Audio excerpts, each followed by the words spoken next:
A'udzu billahi minasyaitonir rajim. Bismillahirrahmanirrahim. Assalamualaikum warahmatullahi wabarakatuh. Alhamdulillahi wahdah. Wassalatan wassalaman ala man la nabiyya ba'dah. Amma ba'.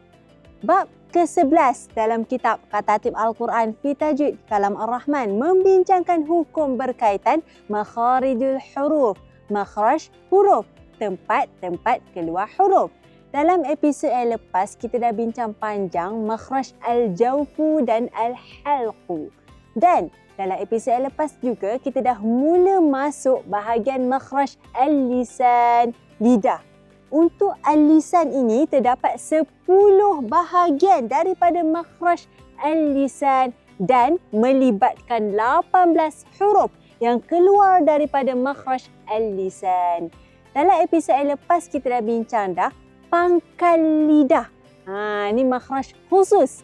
Untuk makhraj al-lisan ni, pangkal lidah yang paling dekat dengan kerongkong. Keluarnya huruf qaf. Kemudian di hadapan sikit, pangkal lidah, keluarnya huruf kaf. Kemudian di bahagian tengah lidah menyentuh lelangit atas, keluarnya 3 huruf, iaitu huruf al-jim, huruf al-shin dan huruf al-ya yang bukan huruf ya mat. Episod kali ini insya-Allah kita akan baca huruf yang paling susah. Jom kita baca daripada kitab Katatib Al-Quran fi Tajwid Kalam Ar-Rahman. Salah satu sisi lidah menyentuh gigi geraham kiri atau kanan. Ni makhraj masih bawah makhraj al-lisan. Makhraj khususnya bunyi dia apa? Salah satu sisi lidah menyentuh gigi geraham kiri atau kanan. Keluar daripadanya huruf ad-dad. Keluar daripadanya huruf ad-dad. Dan disebut dari sisi sebelah kiri lebih senang dan banyak digunakan daripada sisi sebelah kanan. Jika dari sisi kanan lebih sukar dan jarang digunakan. Jika dari kedua-dua sisi lebih lagi sukar. Dengan ini diketahui bahawa huruf ad-dad, huruf dad adalah yang paling susah dan paling berat disebut dengan lidah. Dan huruf ini tidak terdapat dalam bahasa lain selain bahasa Arab. Kerana itulah bahasa Arab dinamakan juga sebagai bahasa ad-dad. Istimewa kitab Katatib Al-Quran fi Tajwid Kalam Ar-Rahman didatangkan gambar rajah yang mana kita boleh lihat jadual makhraj huruf umum dan khusus. Untuk bahagian tepi lidah, kita boleh fokus pada nombor 8 dalam gambar rajah. Itulah keluarnya huruf ad-dad. Untuk jadual makhraj umum, kita boleh lihat fokus pada al-lisan. Kemudian makhraj yang khusus pula, ada pangkal, ada tengah. Kita sekarang dalam kategori 2 sisi lidah, yang mana 2 sisi lidah ada nombor 8 dan nombor 9. Dalam episod kali ini kita fokus pada nombor 8, keluarnya huruf dad.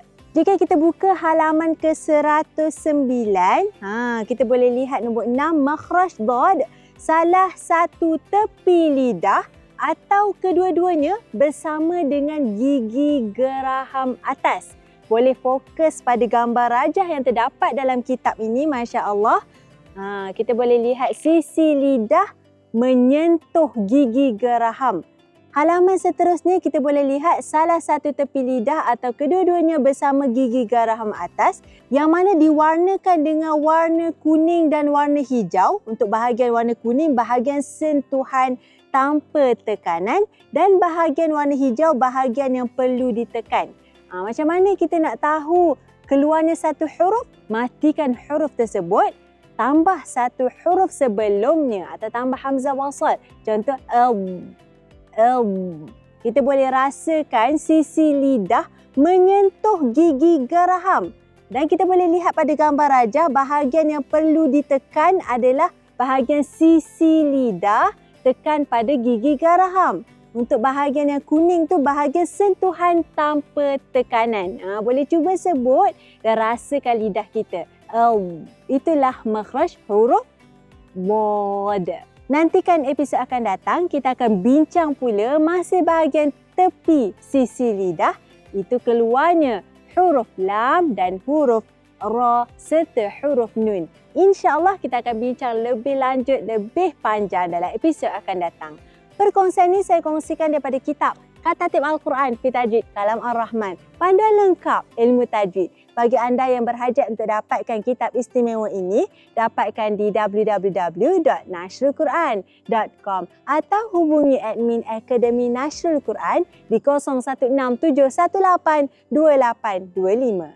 Jangan lupa like, komen, share, subscribe YouTube channel Katatib Al-Quran. Follow juga semua sosial media Katatib Al-Quran. Segala yang baik itu datangnya daripada Allah Subhanahu Wa Taala. Wabillahi taufiq wal hidayah. Wassalamualaikum warahmatullahi wabarakatuh.